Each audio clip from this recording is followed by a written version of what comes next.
The rain hammered against the tall windows of the Whitmore mansion as Sarah Johnson hurried through the marble hallway, her worn shoes making soft clicking sounds on the pristine floor. At 62, she had been working as a housekeeper for wealthy families for over 30 years, but nothing had prepared her for the chaos that awaited her at the Whitmore estate. Marcus Whitmore sat slumped in his leather chair in the grand study, his usually perfect hair disheveled, and his expensive suit wrinkled from days of wearing the same clothes. The tech billionaire who had built his empire from nothing looked nothing like the confident man who graced magazine covers. His eyes were bloodshot, and stubble covered his normally clean-shaven face. In his arms, he held his 3-month-old daughter Emma, who had been crying almost nonstop for the past week. Sarah had been called in as emergency help after the previous nanny quit without notice, claiming she couldn't handle the stress. The agency had warned her that this would be a difficult assignment, but the pay was too good to refuse. She needed the money for her grandson's college tuition, and jobs like this didn't come along often for someone her age. "Mr. Whitmore," Sarah said gently, knocking on the doorframe. "I'm Sarah Johnson from the Caring Hands Agency. I'm here to help with the baby." Marcus looked up, his eyes filled with exhaustion and something that looked like desperation. "Thank God you're here," he said, his voice hoarse from lack of sleep. "I don't know what to do anymore. She won't stop crying, and I've tried everything. The doctors say there's nothing wrong with her, but..." Emma's cries filled the room, a piercing sound that seemed to echo off the expensive artwork and antique furniture. Sarah approached slowly, her maternal instincts kicking in despite having raised her own children decades ago. She could see immediately that this wasn't just about a fussy baby. There was something deeper going on in this house. "May I?" she asked, extending her arms toward the baby. Marcus hesitated for a moment, then carefully transferred Emma to Sarah's experienced hands. The moment the baby settled into Sarah's arms, her cries softened slightly, though they didn't stop completely. "When did you last eat, Mr. Whitmore?" Sarah asked, gently rocking Emma as she assessed the situation. The room smelled stale, with empty coffee cups scattered on the desk and takeout containers piled in the corner. I don't remember," Marcus admitted, running his hands through his hair. "Maybe yesterday? Time has kind of blurred together since." Sarah noticed he didn't finish the sentence, but she could see the pain in his eyes. She had worked for enough wealthy families to recognize the signs of grief and loss. "Where is Emma's mother?" she asked carefully. Marcus's face crumpled slightly before he composed himself. "Victoria died 3 weeks ago. Complications from childbirth that developed later. The doctors said it was rare, that there was nothing they could have done, but..." He trailed off, staring out the rain-streaked window. The pieces suddenly fell into place for Sarah. This wasn't just a crying baby. This was a grieving father trying to care for his daughter while processing an unimaginable loss. No wonder Emma was inconsolable. Babies could sense their parents' emotions, and the entire house felt heavy with sorrow. "I'm so sorry for your loss," Sarah said quietly, continuing to rock Emma. "Have you been trying to feed her yourself?" "The nannies have been handling that, but none of them stayed long. They all said she was too difficult, that maybe I should consider other arrangements." Marcus's voice broke slightly on the last words. "But I can't give her up. She's all I have left of Victoria." Sarah felt her heart break for this man. Despite his wealth and success, he was just a father trying to do right by his daughter in impossible circumstances. She had seen this before. Rich people who thought money could solve everything, only to discover that grief and love couldn't be bought. "Mr. Whitmore, when did you last hold Emma while she was calm? Really calm, not just quiet for a few minutes?" Marcus thought for a long moment. I don't think I have. She cries every time I pick her up. The doctors said some babies just have colic, that she'll grow out of it. But what if she never bonds with me? What if she can sense that I don't know what I'm doing?" Emma had finally stopped crying in Sarah's arms, her tiny fists unclenching as she seemed to find some peace. Sarah studied the baby's face. She was beautiful, with her mother's delicate features and her father's dark hair. But she looked thin, almost fragile, and Sarah suspected she wasn't getting the nutrition she needed. "Have you been feeding her formula?" Sarah asked. "Yes, the best money can buy. Organic, imported from Switzerland. The nanny said it was the finest available." Sarah suppressed a sigh. Rich people always thought expensive meant better, even when it came to baby care. Sometimes the most expensive isn't what babies need. They need consistency, warmth, and love. And sometimes they need something that reminds them of comfort. She looked around the grand room with its high ceilings and formal atmosphere. This is a beautiful home, Mr. Whitmore, but it doesn't feel like a place where a baby would feel safe and loved. It feels like a museum. Marcus looked around as if seeing his home for the first time. Victoria always said that too. She wanted to redecorate the nursery, make it warmer, but we never got the chance. His voice caught again. Would you mind if I took Emma to the kitchen? I'd like to prepare something for her, and maybe for you too. When did you last have a real meal? I don't need you to cook for me, Marcus said defensively. I have a chef who comes in 3 times a week. I can order anything I want. I'm sure you can, Sarah replied gently. But there's a difference between food and nourishment, between eating and being cared for. She could see him struggling with the concept. In his world, everything was transactional. You paid for services, you got results. But caring for a baby required something that couldn't be bought, genuine love and attention. As they made their way to the kitchen, Sarah noticed how sterile and used it looked despite its high-end appliances. The refrigerator was practically empty except for some takeout containers and expensive bottled water. No signs of family life, no warmth. Emma began to fuss again as they entered the kitchen, but Sarah just hummed quietly as she examined what was available. She found some basic ingredients, eggs, milk, and bread that was starting to go stale. Mr. Whitmore, would you mind sitting with Emma while I prepare something? Just talk to her. Tell her about her mother, about yourself. She needs to hear your voice. Marcus took his daughter reluctantly, and immediately she began to cry again. Sarah could see the defeat in his eyes. See? She hates me. She doesn't hate you, Sarah said firmly as she began working. She's scared and confused, just like you are. Babies absorb the emotions around them. She can feel your pain and uncertainty. As Sarah began to cook, she started talking in a calm, steady voice. You know, I raised 4 children of my own and helped care for dozens of others over the years. Every baby is different, but they all need the same basic things: food, warmth, security, and love. But sometimes, when there's been trauma or loss, they need extra patience. She was making something simple but nourishing: scrambled eggs with warm milk and a touch of honey, mashed fine enough for a baby to digest. At the same time, she prepared a hearty meal for Marcus, real food that would give him the strength he needed to care for his daughter. In my experience, Sarah continued as she worked, babies who cry constantly are usually trying to communicate something. Maybe Emma is grieving too, in her own way. She spent 9 months feeling her mother's heartbeat, hearing her voice, and then, suddenly, that was gone. Marcus looked down at his daughter, who was still crying but seemed to be watching his face. I never thought of it that way. I just assumed she was sick or that I was doing something wrong. You're not doing anything wrong, Sarah assured him. You're learning. But you can't take care of her if you don't take care of yourself first. When did you last sleep? Real sleep? Maybe 4 days ago. I've been catching naps in the chair by her crib, but every time she starts crying, I wake up. Sarah finished preparing the baby food and tested the temperature carefully. Then, she served Marcus a plate of food that smelled like home. Simple, but comforting. Eat, she said firmly. Then, we'll feed Emma together. As Marcus took his first real bite in days, Sarah could see some color returning to his face. This is good, he said with surprise. Really good. Where did you learn to cook? My grandmother taught me, and her grandmother taught her. It's not fancy, but it's made with love. That's the secret ingredient most people forget about.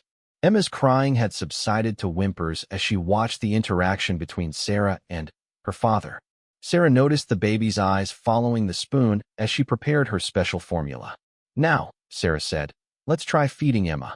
But this time, you're going to do it. I don't think that's a good idea, Marcus protested. She always cries when I try to feed her. That's because you're tense and scared. Babies can feel that. You need to relax and trust yourself. You're her father. You have instincts you don't even know about yet. Sarah guided Marcus through the process, showing him how to hold Emma at the right angle, how to test the temperature of the food, how to be patient when she turned her head away. Try talking to her while you feed her, Sarah suggested. Tell her about Victoria. She needs to know about her mother. At first, Marcus's voice was shaky, but as he began to share memories of his late wife, something shifted in the room. Emma stopped crying completely and began to take the food, her tiny eyes fixed on her father's face. Victoria would have loved this, Marcus said softly, his voice growing stronger. She always said she wanted to cook for our children, to make meals that would bring the family together. She grew up in a big Italian family where dinner was the most important part of the day. For the first time since Sarah had arrived, Emma seemed truly peaceful. She finished most of the food and even made a small sound that might have been contentment. She's beautiful, Sarah said quietly. She has your eyes, but her mother's smile. Marcus looked up, tears streaming down his face. She smiled. I haven't seen her smile once since. She did. Just a little one. But it was definitely a smile. As they sat there in the warm kitchen, with Emma finally, calm and fed, Sarah could see something changing in Marcus. The desperate fear was being replaced by a tentative hope. I don't understand how you did that, he said. The most expensive nannies in the city couldn't get her to stop crying. And you've been here for 2 hours. It's not about money or training, Sarah explained. It's about creating an atmosphere of love and safety. Emma doesn't need expensive formula or designer clothes. She needs to feel like she belongs somewhere, like she's wanted and loved. Marcus looked around the sterile kitchen, then back at his daughter who was now sleeping peacefully in his arms. I've been thinking about this all wrong, haven't I? I thought if I could buy the best of everything for her, I could make up for the fact that her mother is gone. You can't replace what she's lost, Sarah said gently. But you can create something new. Something that honors Victoria's memory while still giving Emma what she needs. The rain had stopped, and afternoon sunlight was streaming through the kitchen windows. For the first time since she'd arrived, the house felt like it might become a home. Would you? Marcus started, then stopped. Would you consider staying? Not just for a few days, but longer? I know I can pay you well, but it's not just about the money. Emma needs you. I need you. Sarah looked at this broken man holding his daughter, and she thought about her own life. Her children were grown with families of their own. Her husband had passed away 5 years ago. She had been moving from job to job, helping other people's families while feeling increasingly isolated from real connection. Let me ask you something, Mr. Whitmore, she said. Are you willing to learn? Are you willing to change how you think about raising Emma? Because I won't stay just to be another employee. If I'm going to help you with your daughter, we're going to do this right. Marcus nodded without hesitation. Yes, whatever it takes. 3 weeks had passed since Sarah's arrival at the Whitmore mansion, and the transformation was remarkable. What had once been a cold, museum-like space was slowly becoming a home filled with warmth and life. Emma's constant crying had subsided into normal baby fussiness, and Marcus was beginning to look like the successful businessman he once was, though now with a softer edge that fatherhood had brought. Sarah had established routines that seemed to work for everyone. She woke early each morning to prepare fresh meals, not just for Emma but for Marcus as well. She had insisted on moving Emma's crib from the formal nursery on the 3rd floor to a smaller room adjacent to Marcus's master suite, creating a more intimate family space. The kitchen had become the heart of the house. Sarah had convinced Marcus to have groceries delivered daily, and she filled the space with the aromas of home cooking. She prepared Emma's food fresh each day, blending vegetables and fruits that she cooked herself, adding the love and attention that no expensive imported formula could provide.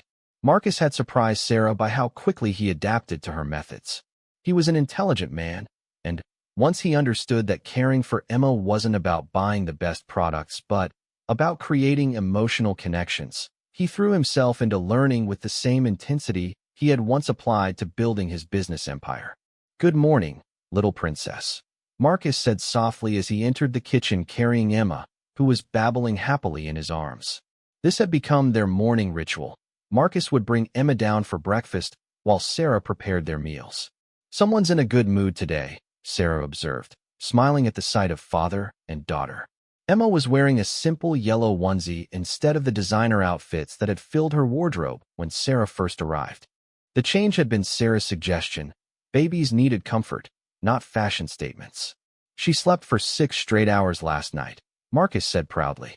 I actually had to check on her to make sure she was okay because I'm so used to her waking up every 2 hours. Sarah laughed as she mashed fresh bananas for Emma's breakfast. That's wonderful. It means she's feeling secure. Babies sleep better when they feel safe and loved. As Marcus settled into his usual chair at the kitchen island with Emma on his lap, he watched Sarah work. Over the past weeks, he had come to appreciate not just her skill with Emma, but her wisdom about life in general. She had a way of making everything seem manageable, even the overwhelming task of raising a child alone. Sarah, Marcus said hesitantly, I've been thinking about something. Emma's going to need more than just the two of us as she grows up. She needs to know about her heritage, about both sides of her family.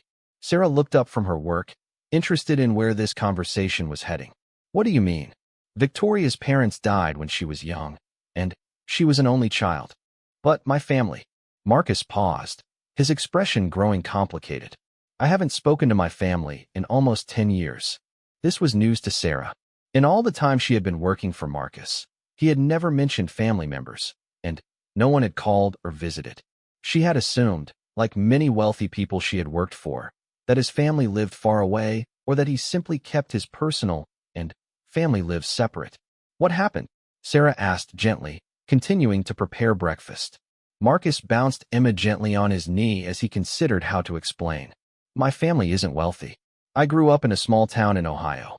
My father worked in a factory, my mother was a teacher. I have 2 brothers and a sister, all still living near where we grew up. That sounds lovely, Sarah said, genuinely puzzled about why this would cause a rift. It was, until I became successful, Marcus continued, his voice growing bitter. When my company started taking off and I began making real money, everything changed. Suddenly, every family gathering became about what I could do for everyone else. My brothers wanted business loans, my sister wanted me to pay for her kids' college, my parents wanted me to buy them a bigger house. Emma made a small noise, and Marcus automatically adjusted his hold on her, a gesture that had become natural over the past weeks. Sarah noticed how much more comfortable he had become with his daughter. At first, I didn't mind helping, Marcus went on, but it never seemed to be enough. And when I met Victoria and we got engaged, they made it clear they thought she was too fancy for me, that I was putting on airs. They barely came to our wedding. Sarah finished preparing Emma's food and brought it to the table along with Marcus's breakfast. And then what happened? The final break came 5 years ago. My youngest brother Mark got into some trouble with gambling debts. Serious trouble. He owed money to some very dangerous people, and he came to me asking for help.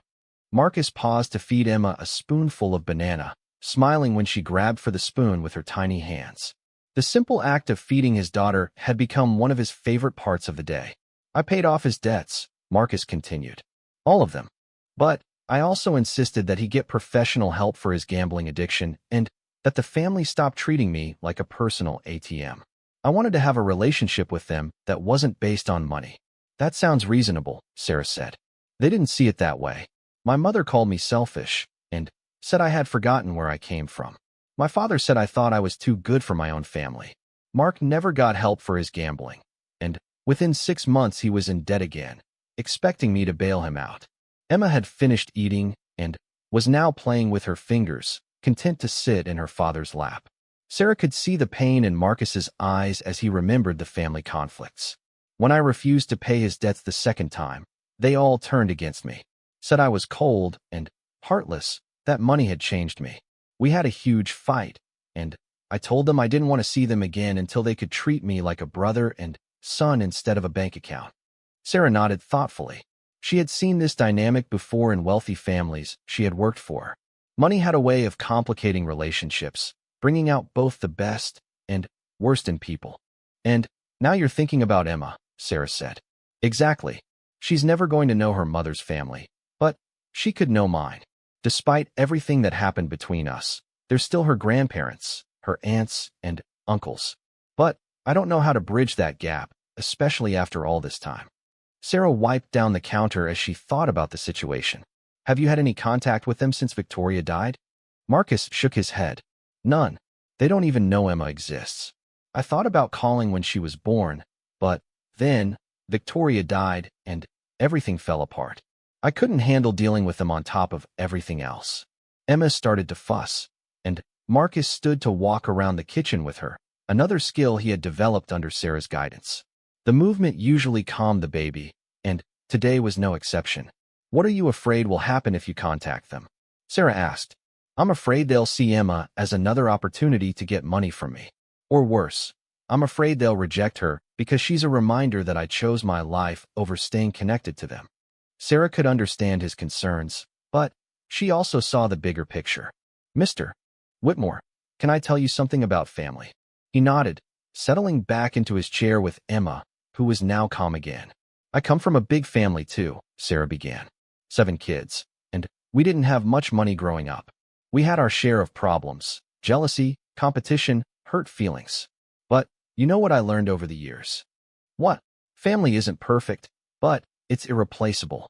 Yes, your family made mistakes in how they treated you. But you made mistakes too. Pride is a powerful thing, and it can keep us apart from the people we love for years longer than necessary. Marcus considered this. But how do I know they won't just see Emma as a way to get back into my good graces so they can ask for money again? You don't know, Sarah said honestly. But that's not the point.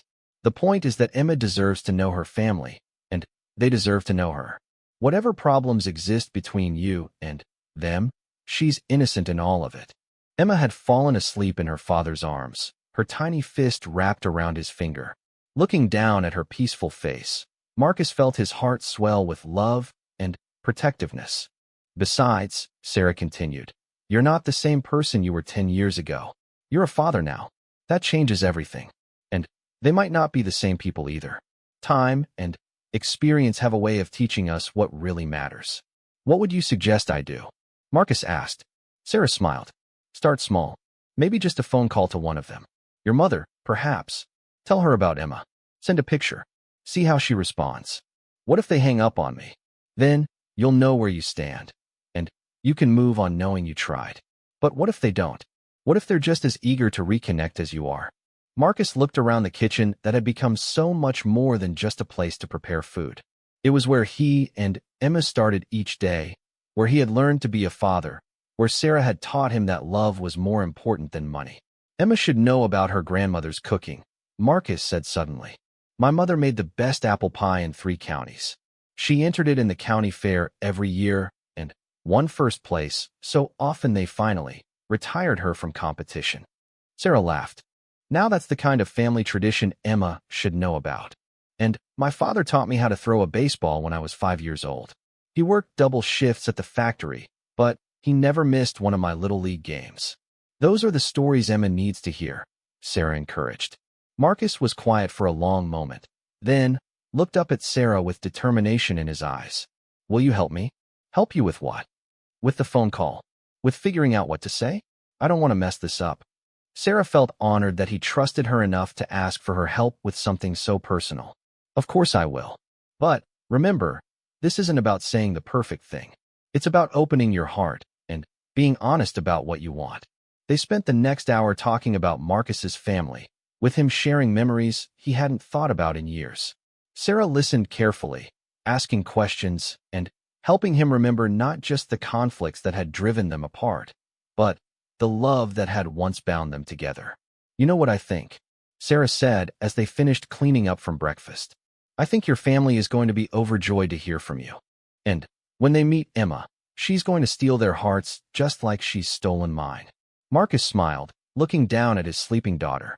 You really think so? Marcus stared at his phone for a full minute before dialing, his finger hovering over the call button. Sarah sat quietly beside him, gently rocking Emma, giving him the space to gather his courage while still providing her silent support. What if she doesn't want to hear from me? Marcus asked for the 3rd time. Then, you'll deal with that if it happens, Sarah replied calmly. But you won't know until you try. Taking a deep breath, Marcus pressed call. The phone rang once, twice, 3 times. He was starting to think maybe no one would answer when he heard his mother's familiar voice. Hello. For a moment, Marcus couldn't speak. Hearing his mother's voice after so many years brought back a flood of memories and emotions he hadn't expected. Hello, she said again, with a slight edge of irritation. Mom. Marcus finally managed. It's Marcus. The silence on the other end of the line was deafening. Sarah watched Marcus's face, ready to offer comfort if needed, while Emma slept peacefully in her arms, unaware of the magnitude of the conversation happening around her. Marcus. His mother's voice was barely a whisper. Is that really you? Yes, Mom. It's me. He heard her take a shaky breath. Oh my God. Marcus, where have you been? We tried calling you when your father had his heart attack 2 years ago, but your number had changed. We didn't know how to reach you. Marcus felt like he'd been punched in the stomach. Dad had a heart attack? Is he okay? He's fine now, but it was touch and go for a while. We thought you should know, but we couldn't find you. The guilt hit Marcus like a wave. He had been so focused on protecting himself from his family's financial demands that he had cut off all communication, even for emergencies. Mom, I'm so sorry. I had no idea. It's okay, sweetheart. He's okay now. But, Marcus, where have you been? Are you all right? We've been so worried. Sarah could see tears forming in Marcus's eyes as he heard the genuine concern in his mother's voice. This wasn't the reaction he had expected. I'm fine, Mom. Better than fine, actually. I'm living in California now. I have a company here that's doing well. That's wonderful, honey. I'm so proud of you. There was a pause. Marcus, about what happened before, about all those fights. Mom, I need to tell you something. Marcus interrupted, looking at Sarah for encouragement. She nodded supportively. I have a daughter. Her name is Emma, and she's 3 months old. Another silence. Then, he heard his mother gasp. A daughter? Marcus, that's wonderful. Tell me everything. Are you married? Where's her mother? Marcus's voice broke slightly. Her mother was my wife, Victoria. She died 3 weeks after Emma was born. Complications from the birth. Oh, sweetheart. His mother's voice was filled with pain for her son. I'm so sorry. You must be devastated. Marcus admitted. I am. But I have help now. Sarah has been helping me learn how to take care of Emma. And she's incredible. Sarah felt touched to be mentioned in such a meaningful conversation. She could hear the emotion in Marcus's voice as he talked about his daughter. Can I see a picture of her? His mother asked tentatively. Of course. Marcus quickly sent a photo of Emma from his phone. I just sent it. He heard his mother make a small sound of delight. Oh, Marcus, she's beautiful. She looks just like you did when you were a baby. Those eyes. And that little nose. For the first time in their conversation, Marcus smiled. She's perfect, Mom. Absolutely perfect. But I'm scared I don't know what I'm doing. None of us know what we're doing when we first become parents, his mother assured him. But you learn as you go, and you love them so much that you figure it out. Is Sarah helping you? She's been a godsend, Marcus said, looking at the woman who had become so much more than just hired help. She came to help with Emma, but she's taught me so much about being a father, and about what really matters in life. I'd like to meet her, his mother said. And I'd like to meet Emma, if you'd let us. Marcus felt his chest tighten with emotion. You want to meet her? Of course I do. She's my granddaughter. Marcus, I've missed so much of your life already. I don't want to miss any more. But, Mom, what about everything that happened before? All the fighting, all the things that were said. His mother was quiet for a moment. Marcus, your father's heart attack taught me something important. Life is too short to hold on to anger and pride. Yes, we made mistakes. All of us. But family is family, and losing touch with you has been one of the biggest regrets of my life. Sarah watched as years of pain and resentment seemed to meld away from Marcus's face. Emma stirred in her arms, making small baby sounds that could be heard through the phone. Was that her? His mother asked excitedly. Was that Emma? Yes, Marcus laughed through his tears. She just woke up from her nap. Can I hear her? Just for a second. Marcus looked at Sarah, who immediately understood, and brought Emma closer to the phone. Emma made her baby babbling sounds, and they could hear Marcus's mother crying softly on the other end. She sounds perfect, she whispered. Marcus, I know this is a lot to ask, but would you consider coming home for a visit? Your father would love to meet his granddaughter, and your brother and sister have been asking about you for years. Even Marcus asked, thinking of his brother whose gambling problems had been the final straw in their relationship. Especially Mark. He got help, Marcus. Real help. He's been clean for 3 years now. and he talks about you all the time, about how he wishes he could apologize for the problems he caused. Marcus felt overwhelmed by the information. His family had changed, grown, healed from their old wounds, while he had been isolated in his successful but lonely world. I don't know, Mom. It's been so long, and with Emma so young. We could come to you, his mother offered quickly. If you're comfortable with that. We don't want to impose, but we'd love to meet Emma and see how you're doing. Sarah could see Marcus struggling with the decision, so she gently touched his arm. What does your heart tell you? She whispered. Marcus looked down at his daughter, who was now wide awake, and looking up at him with her bright, curious eyes. Mom, would you like to come for Thanksgiving? It's in a few weeks, and I think Emma should meet her family. The joy in his mother's voice was unmistakable. Oh, Marcus, yes. We would love that. All of us. All of you. Marcus confirmed, surprising himself with how much he meant it. But, Mom, I need you to understand something. I'm not the same person I was 10 years ago, and I hope you all aren't either. This visit is about Emma and about starting over, not about relitigating the past. Understood, his mother said immediately. We just want to be part of your life again, and part of Emma's life. After they made plans and said their goodbyes, Marcus sat in stunned silence for several minutes. Sarah continued to rock Emma, giving him time to process what had just happened. How do you feel? She asked finally. Scared, Marcus admitted. Hopeful. Nervous. Grateful. He looked at her. Thank you for pushing me to make that call. You did the hard part, Sarah replied. You opened your heart. Sarah, I need to ask you something important. Marcus's tone became serious. I know you originally came here just to help with Emma, but you've become so much more than that. You've become family. Will you stay for Thanksgiving? Will you help me host my family?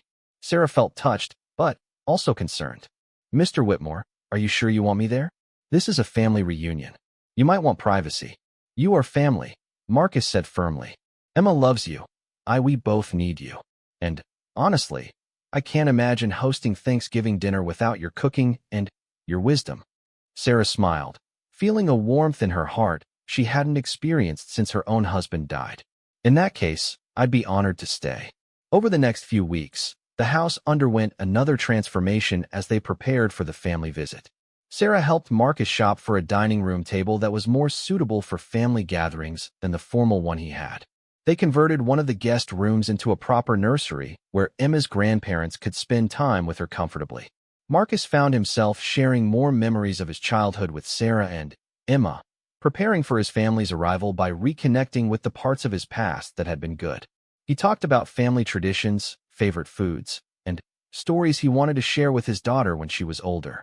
The night before his family was due to arrive, Marcus stood in the nursery watching Emma sleep. Sarah found him there, looking nervous but determined. Second thoughts? She asked quietly. No, Marcus said. Just thinking about how much my life has changed since Emma was born. Since you came. 6 months ago, I was successful but alone. Now I have a daughter who's taught me what love really means. And I'm about to reconnect with family I thought I'd lost forever. Change can be scary, Sarah observed.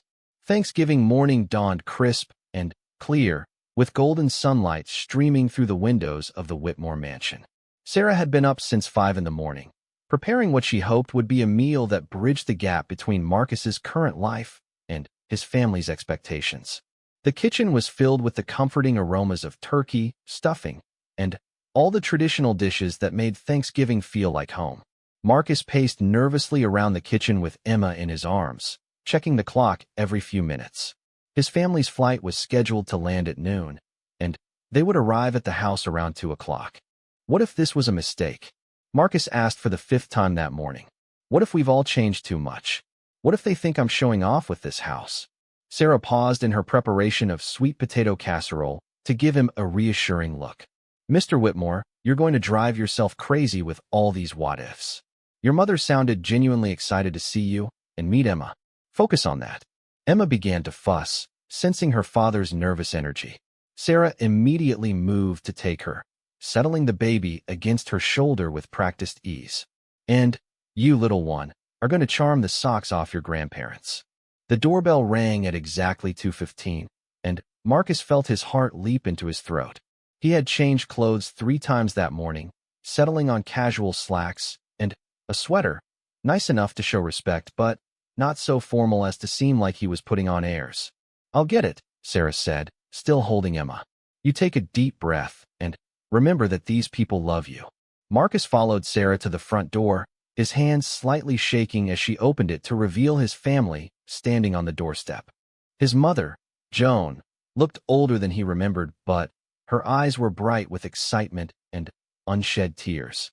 His father, Robert, stood beside her, looking more fragile than Marcus expected, but with the same kind smile he remembered from childhood. His sister Lisa and his brothers Mark and David stood behind them, all looking nervous but hopeful. Marcus, his mother whispered, and suddenly, he was moving toward her, wrapping her in a hug that felt like coming home after a long, difficult journey. Mom, he said, his voice thick with emotion. I missed you so much. Oh, my boy, she cried, holding him tight. I missed you too. The rest of the family joined in the hug, and for several minutes they all stood in the foyer, holding each other and crying and laughing at the same time. Sarah watched from a respectful distance, Emma quiet in her arms, as if sensing the importance of the moment. When they finally separated, all eyes turned to the baby. Emma, as if knowing she was the star of the show, gave one of her rare smiles. Oh my goodness, Joan gasped, moving towards Sarah. She's even more beautiful in person. May I? Of course, Sarah said, carefully transferring Emma to her grandmother's arms. This is Emma Victoria, named after her mother.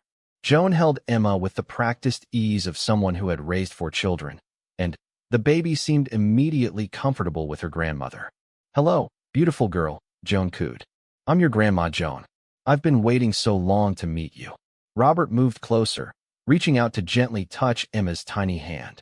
She's perfect, son. Absolutely perfect. Marcus felt his chest tighten with emotion as he watched his parents with his daughter. This was what he had wanted for Emma, the love of an extended family, the security of knowing she belonged somewhere. And you must be Sarah, Joan said, looking up with genuine warmth. Marcus told us how much you've helped him with Emma. It's been my pleasure, Sarah replied. Emma and your son have brought a lot of joy into my life. Well, we can't thank you enough, Robert said, shaking Sarah's hand. Marcus told us you saved his sanity those first few weeks. Sarah noticed that Mark hung back slightly, looking uncomfortable. She remembered Marcus telling her about his brother's gambling problems and the role they had played in the family rift. She made a mental note to try to include him in conversations and help bridge that gap if possible. Why don't we go into the living room? Marcus suggested. Sarah has prepared an incredible meal, but we have some time before dinner to catch up. As they settled into the comfortable living room that Sarah had helped Marcus redecorate to be more family-friendly, the conversation flowed more easily than anyone had expected. Emma was passed around from person to person, and she seemed to enjoy being the center of attention. Marcus, Lisa said, holding Emma and marveling at how alert she was. She looks so much like you did as a baby. But she has beautiful eyes that must be from Victoria. Victoria was beautiful, Marcus said, his voice still catching slightly when he talked about his late wife. I wish you all could have known her better. She would have loved having you in Emma's life. Tell us about her, Joan encouraged gently. We want to know about the woman who made our son so happy. Marcus spent the next hour sharing stories about Victoria, how they met, their courtship, their dreams for their family. Sarah noticed how talking about Victoria seemed to bring him peace now, rather than just pain. The healing process was working. Mark finally found his voice when Marcus mentioned Victoria's love of cooking. I remember you used to love helping Mom in the kitchen when we were kids, he said quietly. You made the best chocolate chip cookies. Marcus looked at his youngest brother with surprise. You remember that? I remember a lot of things, Mark said, his voice thick with emotion. I remember how you helped me with my homework every night when I was struggling in school. I remember how you saved up your allowance to buy me a baseball glove for my birthday. I remember what a good brother you were before I messed everything up. The room fell silent except for Emma's soft baby sounds. Marcus could see the pain and regret in his brother's eyes, and he felt his own anger finally beginning to dissolve. Marcus said gently, we all made mistakes. I should have been more understanding about your problems. I should have found a way to help you that didn't enable your addiction. No, Mark said firmly. You were right to cut me off. It was the wake-up call I needed. I just wish it hadn't cost us 10 years of being brothers. Sarah, sensing that the family needed some private time to work through their emotions, stood up. I should go check on dinner. Everything needs to be ready soon. I'll help you, Joan said immediately, gently handing Emma back to Marcus. I'd love to see what you've prepared. In the kitchen, Joan marveled at the spread Sarah had created. This looks incredible. It's exactly the kind of meal I would have made for my family. I tried to balance traditional Thanksgiving dishes with some things I thought Marcus might enjoy, Sarah explained. I wanted it to feel like home for everyone. Joan watched as Sarah moved efficiently around the kitchen, adjusting seasonings and checking temperatures. Sarah, can I ask you something personal? Of course. Do you have children of your own? Sarah smiled. I do. 4 children, all grown now, and 7 grandchildren. My husband passed away 5 years ago, and I started doing private care work to stay active and help families. And now you're helping our family, Joan said warmly. I can see how much you care about Marcus and Emma. They're lucky to have you. I'm the lucky one, Sarah replied honestly. They've given me a sense of purpose I didn't know I was missing. Joan was quiet for a moment, then said, I know this might seem presumptuous, but I hope you'll consider yourself part of our family now. Anyone who has loved and cared for Emma the way you have deserves to be at this table, not just as help, but as family. Sarah felt tears spring to her eyes. Thank you. That means more to me than you know. When they called everyone for dinner, Sarah had set the table for 7 people, including herself. The dining room looked beautiful with candles and autumn flowers, and the food was a perfect blend of traditional and personal touches. As they all sat down, Marcus stood with his wine glass. Before we eat this incredible meal that Sarah has prepared, I want to say something. He looked around the table at his family, then at Sarah holding Emma in the high chair they had bought just for this occasion. A year ago, I thought I had everything I needed. I had money, success, a beautiful wife, and a baby on the way. Then, everything changed. I lost Victoria, and I thought I was going to lose myself too. But sometimes the worst things that happen to us lead to the best things. He looked directly at Sarah. Sarah came into our lives when Emma and I both needed her most. She didn't just help me learn to take care of Emma. She taught me what family really means. She showed me that love isn't about what you can buy or provide, but about showing up every day with patience and care and putting someone else's needs before your own. Emma babbled as if adding her agreement, and everyone laughed through their tears. And having my family here today, meeting Emma, getting to start over, it feels like a miracle. So I want to say thank you to all of you for being here, for forgiving my pride and stubbornness, and for being willing to be part of Emma's life. To new beginnings, Robert said, raising his glass. To family, Joan added. To love, Sarah said quietly. As they began to eat, the conversation flowed naturally. They shared stories, laughed at old memories, and made plans for future visits. Emma was passed around throughout the meal, and she seemed to thrive on all the attention and love. During dessert, Mark approached Sarah privately. I want to thank you, he said, not just for the incredible food, but for whatever you said to Marcus to convince him to call us. This is the best day I've had in years. I didn't have to convince him, Sarah replied. He just needed to remember that love is stronger than pride. That's true for all of us. As the evening wound down and his family prepared to head to their hotel, Marcus felt a contentment he hadn't experienced in years. Emma had been thoroughly spoiled by her grandparents and was now sleeping peacefully in her carrier, worn out from all the excitement. Marcus, his mother said as they prepared to leave, would you consider bringing Emma home for Christmas? Just for a few days? The whole family would love to meet her, and we could show you both around all the old places. Marcus looked at Sarah, who nodded encouragingly. I think Emma would love that, and I think it's time I came home. After his family left, Marcus and Sarah sat in the quiet living room, Emma sleeping between them. The house felt different now, fuller, warmer, like it had truly become a home. 5 months after that life-changing Thanksgiving, the Whitmore household had settled into a rhythm of joy and contentment that none of them could have imagined possible. Emma, now 8 months old, was crawling everywhere and getting into everything, filling the house with laughter and the delightful chaos that comes with an active baby. Sarah had officially become part of the family in every way that mattered. Marcus had insisted on adopting her legally as Emma's grandmother, a gesture that had moved Sarah to tears. Her own children and grandchildren had embraced Marcus and Emma warmly, creating an extended chosen family that spanned generations and backgrounds. The house itself had been transformed. Gone were the sterile, museum-like rooms that had once defined the space. In their place were comfortable furniture, family photos, Emma's toys scattered in every corner, and the constant warmth that comes from a home filled with love. The formal dining room had been converted into a playroom where Emma could crawl safely while the adults worked nearby. On this particular spring morning, Sarah was in the kitchen preparing breakfast while Marcus worked at his laptop at the kitchen island, keeping one eye on Emma as she played in her bouncy seat. This had become their normal routine.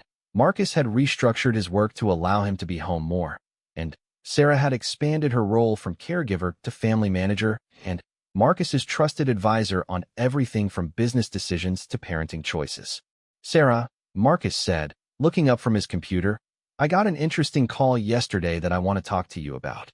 "Oh," Sarah said, continuing to prepare Emma's breakfast. "What kind of call?" It was from a journalist.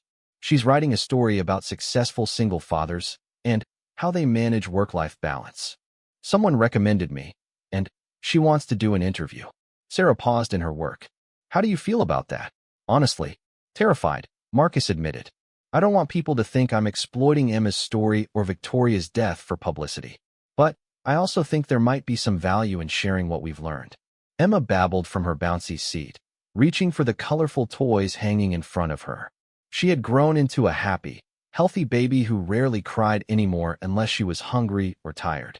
Her transformation from the constantly screaming infant Sarah had first met was remarkable. "What would you want to share?" Sarah asked, moving to lift Emma from her seat and settle her in her high chair for breakfast.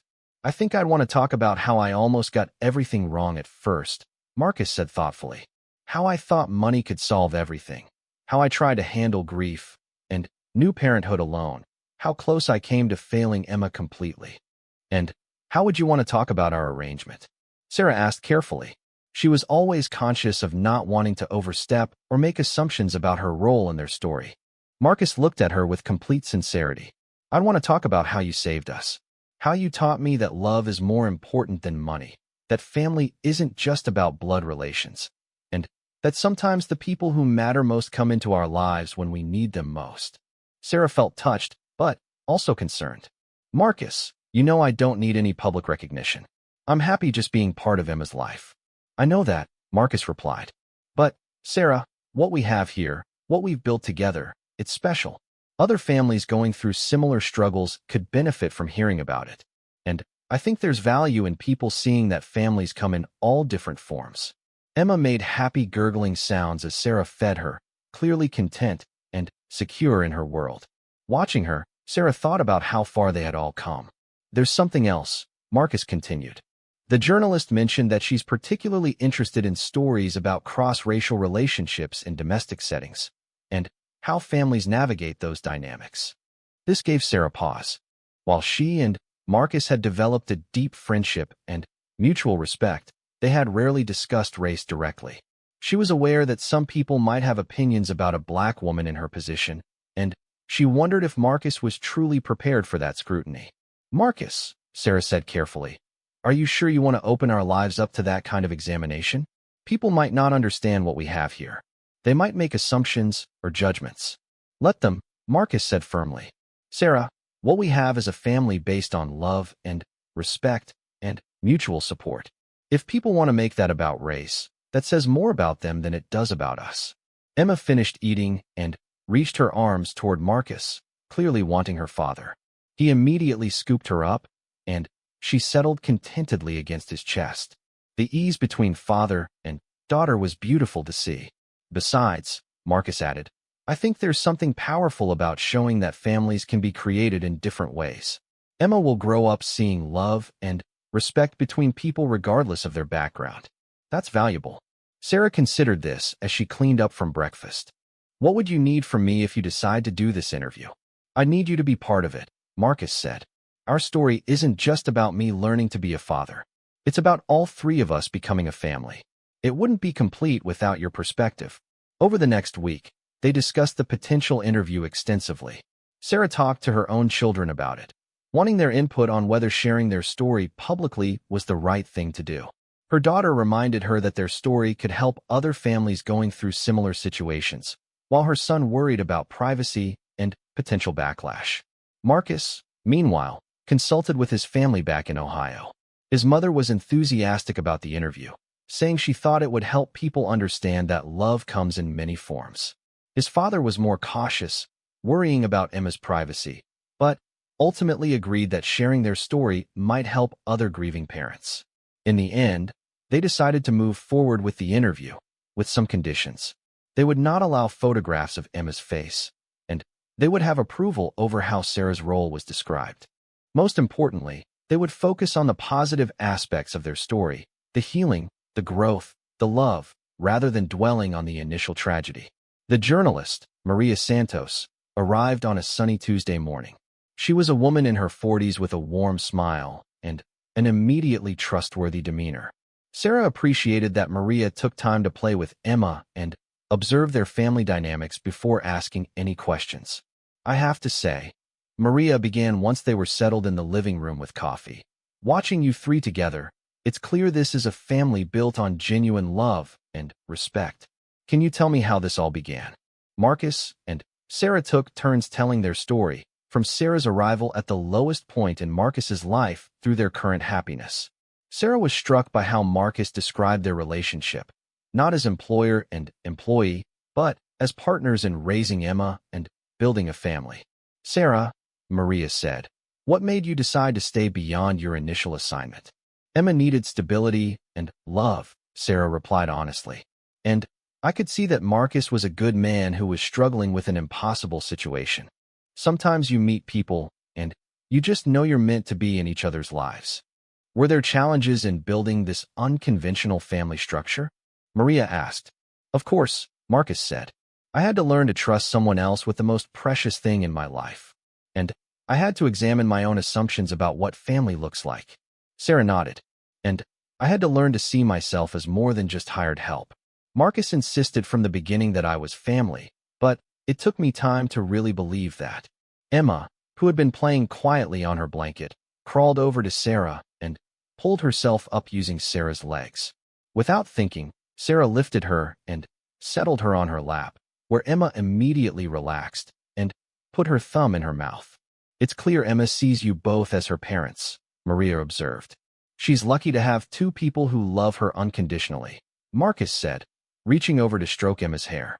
"I never want her to question whether she's loved or where she belongs." The interview continued for over an hour, with Maria asking thoughtful questions about their daily routines, how they handle disagreements, and what their future plans are. Sarah was impressed by how respectfully Marcus spoke about her role and how carefully he protected Emma's privacy while still sharing their story. "What do you hope people take away from your story?" Maria asked as the interview wound down. Marcus and Sarah looked at each other, communicating in the wordless way they had developed over months of partnership. "I hope people understand that family isn't just about biology," Marcus said. "It's about choosing to love and support each other every day. And I hope people see that love doesn't see color or class or background," Sarah added. "Emma is going to grow up knowing that the people who love her come in all different packages, and that makes her world richer." After Maria left, Marcus and Sarah sat in comfortable silence while Emma napped between them. They were both a little emotionally drained from sharing their story so openly. "How do you feel?" Marcus asked. "Good," Sarah said after thinking about it. "Proud of what we've built together. Proud of how far you've come as a father, and how happy Emma is. I keep thinking about what you said about Emma's world being richer because she has love from different kinds of people," Marcus said. "I want her to grow up knowing that diversity in all its forms is something to celebrate." "She will," Sarah assured him. "She's growing up in a house filled with love and acceptance. That's the best foundation we can give her." When the article was published 6 weeks later, the response was overwhelmingly positive. Readers connected with their story of healing and unconventional family building. Sarah was particularly moved by the letters from other domestic workers who felt inspired by how respectfully she was portrayed and how valued her contributions were shown to be. There were some negative comments, as they had expected, but they were far outnumbered by messages of support and gratitude from other single parents, grieving families, and people who had found family in unexpected places. Most importantly, the article led to Marcus being contacted by other single fathers struggling with similar challenges. He and Sarah began informally mentoring some of these families, sharing what they had learned about healing, building relationships, and creating stable homes for children. As Emma's first birthday approached, Marcus and Sarah planned a celebration that would include both of their extended families. The guest list included Marcus's parents and siblings from Ohio, Sarah's children and grandchildren from various parts of California, and several of the families they had begun mentoring. "You know what I realized?" Marcus said one evening as they sat on the couch watching Emma play with her toys. "A year ago, I thought my life was over. I couldn't imagine how I would survive without Victoria, how I could possibly raise Emma alone. And now," Sarah prompted, "now I see that life doesn't always turn out the way you planned, but sometimes it turns out exactly the way it was supposed to.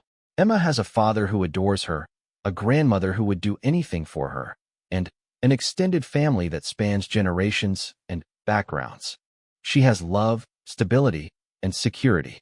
Emma looked up at the sound of her name and gave them both one of her brilliant smiles before returning to her toys. "And what about you?" Sarah asked. "Are you happy with how your life turned out?" Marcus considered the question seriously. "I will always grieve Victoria and wish Emma could have known her mother. But I'm genuinely happy with the life we've built. I'm grateful every day for the family we've created, for the love we share, and for the future we're building together." Sarah felt tears prick her eyes. "Me too. You and Emma gave me a purpose I didn't know I was missing. You made me feel valued and loved at a time in my life when I wasn't sure what came next."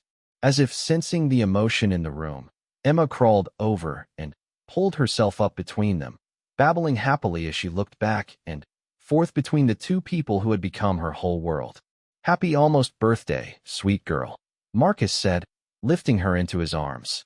"You have no idea how much you've changed our lives." Emma giggled and clapped her hands, delighted to be the center of attention.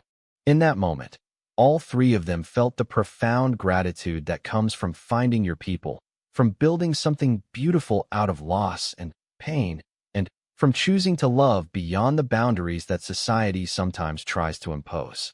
Their story had begun with tears and desperation, but it had become something beautiful, a testament to the power of love, the importance of chosen family, and the possibility of healing even the deepest wounds.